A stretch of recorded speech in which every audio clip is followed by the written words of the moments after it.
What's going on, you guys? I'm meteorologist Marquise Meda back at the Orlando Science Center, joined by Zachary. And today we're going over a cool little experiment, right? And we're highlighting the self-care throughout the month of January in 2025.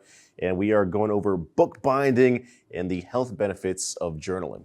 Exactly, yeah. So we're going to be doing bookbinding all month long in the Hive presented by the Isaacs family. And so we're going to show off a little bit the step-by-step process of making your very own bound pages, a book, and then talk a little bit about those health benefits. So it starts off really easy. You basically just take a few pieces of paper, and if you want a colorful cover, and you're just going to fold it in half. The binder clip helps keep your pages aligned properly, so you can keep that bound. And then basically you'll take a bone folder, which you can see right here, is actually carved out of a cow bone. It's one of the oldest tools known to mankind. So we're taking it all the way back, and you just kind of fold.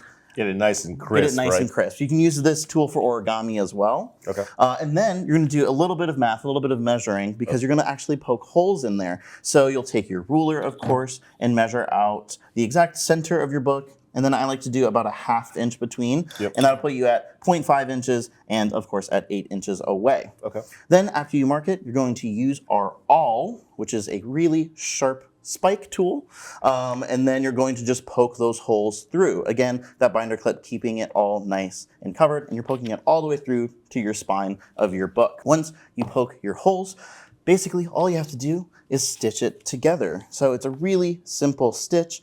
You can use any kind of thread. I prefer using waxed thread, which is just taking a little bit of beeswax, you can see right here, and just drawing your thread through it. It keeps it nice and smooth so it doesn't rip through your paper. Gotcha. And basically all you have to do is go through the middle, go out one end, all the way to the other end, and back through the middle, tie a simple knot.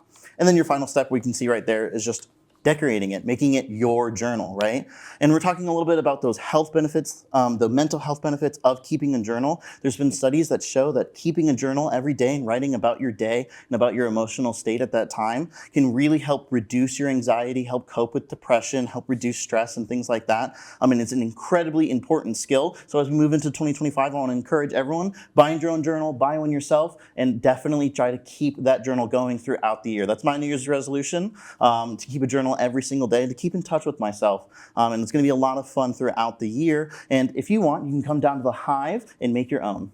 Awesome. I think that's a great resolution to have, and it's going to be awesome to see just how the pages fill up as the year goes on. So throughout the month of January, we're highlighting self-care here at the Orlando Science Center, and we hope to see you guys coming up this month and all throughout 2025.